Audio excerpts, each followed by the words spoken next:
a la importancia, a la premura del tiempo con que debemos actuar para que esta alerta temprana, como lo dice muy bien su nombre, se anticipe a un daño, a una afectación mayor, se pueda evitar, prevenir y se puedan tomar acciones de manera contundentes. Yo quiero mi presentación, si me permiten, arrancar de atrás para adelante. Y allí ustedes, mis queridos amigos paisanos, se darán cuenta de las múltiples ocasiones en las cuales hemos tenido que alzar la voz por la situación que venimos padeciendo de orden público. Hemos siempre recalcado la importancia de que el territorio caqueteño se le escuche, que a nuestra ciudadanía se le garanticen sus derechos, y por eso lamento profundamente que no estén, a pesar de ser convocados, el ministro de la Defensa, el ministro del Interior y otros altos dignatarios, porque lamentablemente, tengo que decirlo aquí con vehemencia, muchas veces el Estado llega cuando ya se han consumado las situaciones y ya se han afectado y se han vulnerado los derechos de la ciudadanía. Por eso se han celebrado los pactos, el pacto del Catatumbo, y no queremos que en Caquetá haya un pacto, y no queremos que aquí llegue la institucionalidad, ahí sí a reaccionar cuando ocurran hechos lamentables y que podemos evitar. Por eso inicio con ese llamamiento desde aquí, desde Florencia, Caquetá, al alto gobierno, para que en lo posible, en lo sucesivo, nos escuchen con mayor rapidez, premura, atención.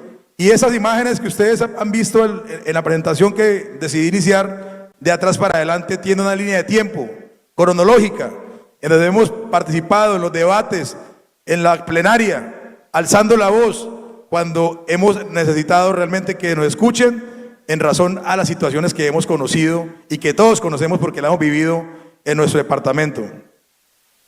Ahora bien, regresemos a la primera diapositiva.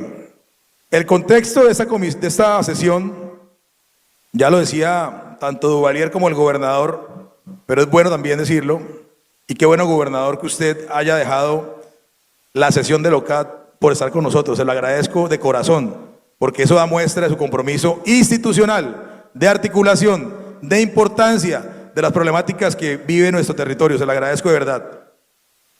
Esa proposición pues nace precisamente por la situación que hemos conocido con los confinamientos que vivimos el año anterior, principalmente en Solano y en Cartagena del Chairá, que motivó que el 11 de diciembre del 2024 se aprobara esta sesión descentralizada en Florencia por la grave afectación de los derechos humanos que hemos conocido y que va de la mano entonces con esta alerta temprana que fue emitida en enero de este año.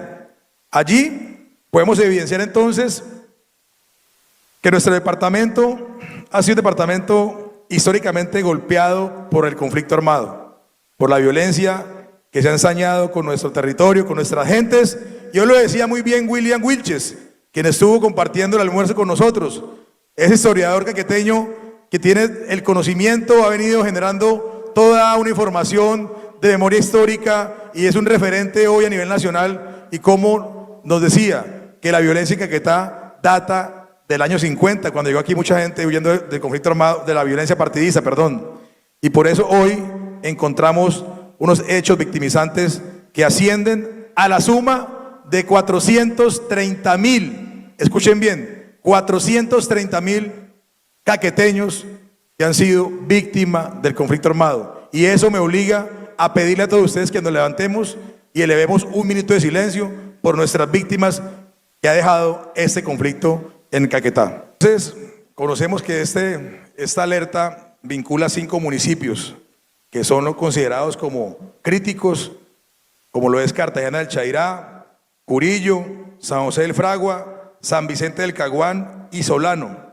Y esto en razón a los confinamientos, a las graves afectaciones a los derechos humanos, a las amenazas, a los homicidios, a diferentes líderes sociales y comunitarios, y que redundan principalmente en un enrarecimiento del orden público en el territorio.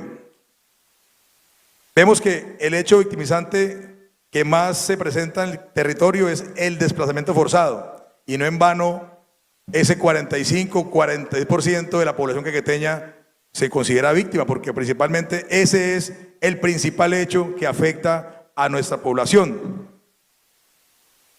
Se han emitido 9 alertas tempranas. Siguiente. 9 alertas tempranas en el territorio. La primera de ellas está en la diapositiva, la 007 del 2020, que vinculaba a los municipios de Puerto Rico y el Doncello, ya consumada. La alerta temprana 001 del 2021, que vinculaba a Curillo, San José del Fragua, Solita, Piamonte, Cauca y Puerto Guzmán, Putumayo, por la presencia del Frente 62 de las inicialmente disidencias de la FARC.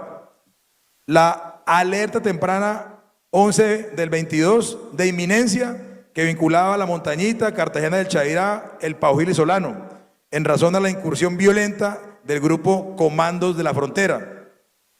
La alerta temprana 018 del 2023 de inminencia, que estaba vinculando a los municipios de San Vicente del Caguán, la zona de reserva campesina Pato Valsillas, por un riesgo de enfrentamientos armados entre el Estado Mayor Central y la Segunda Marquetalia.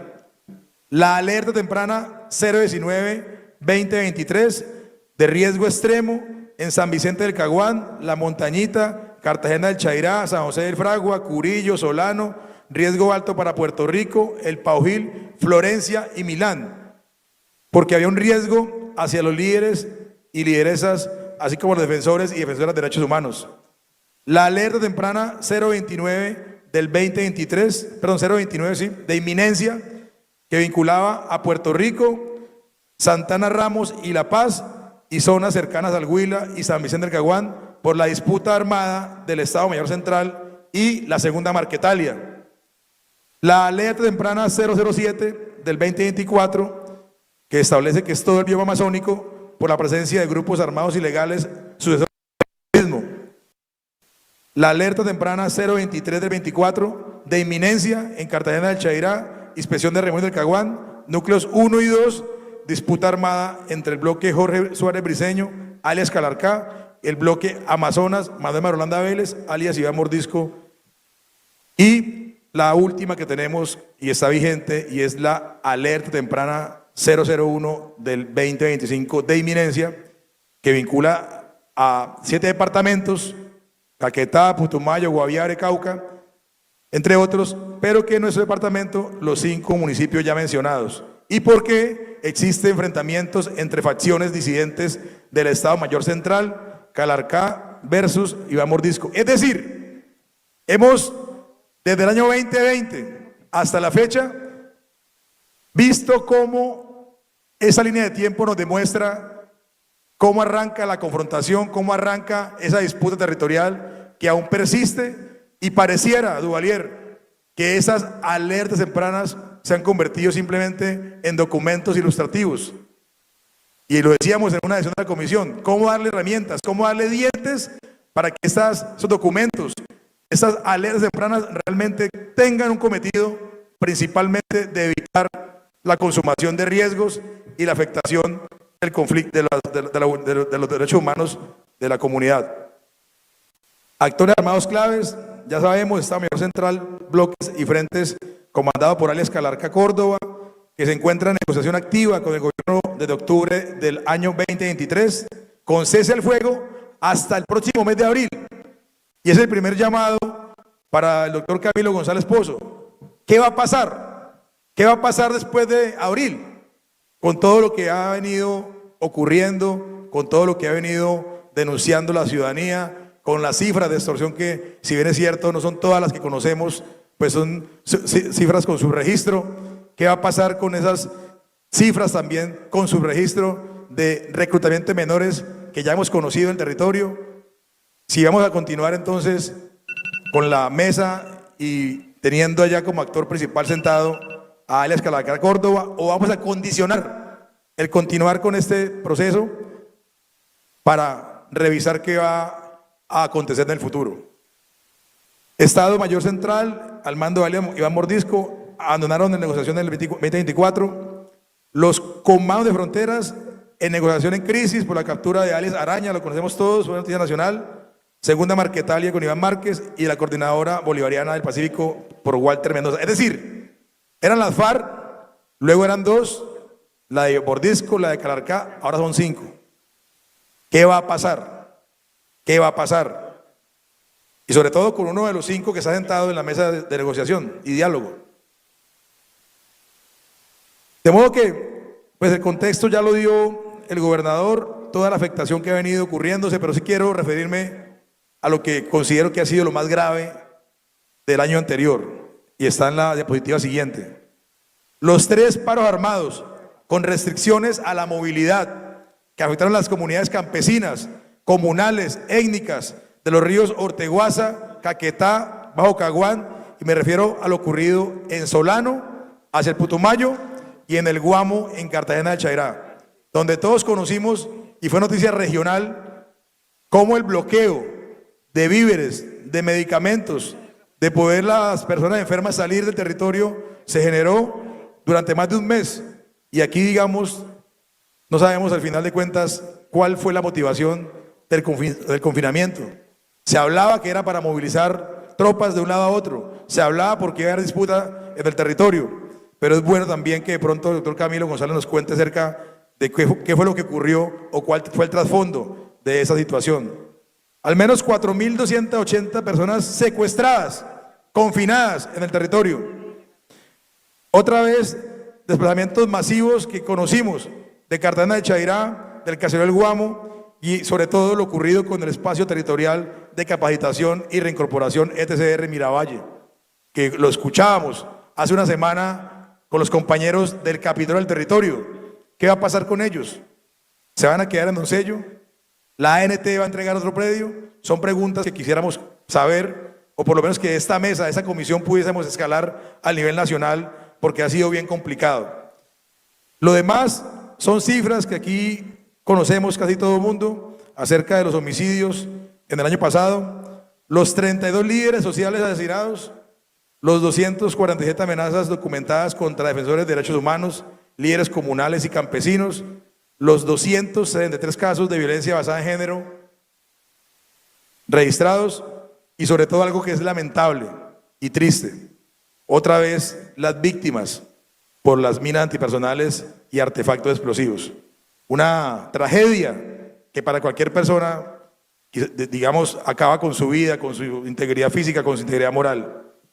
De modo que esas son las inquietudes que planteamos en estos documentos que hemos conocido, que es un documento extenso de casi 100 páginas, esa alerta temprana, y que en buena hora aquí está el vicedefensor también para que nos contextualice, pero sí quiero llamar a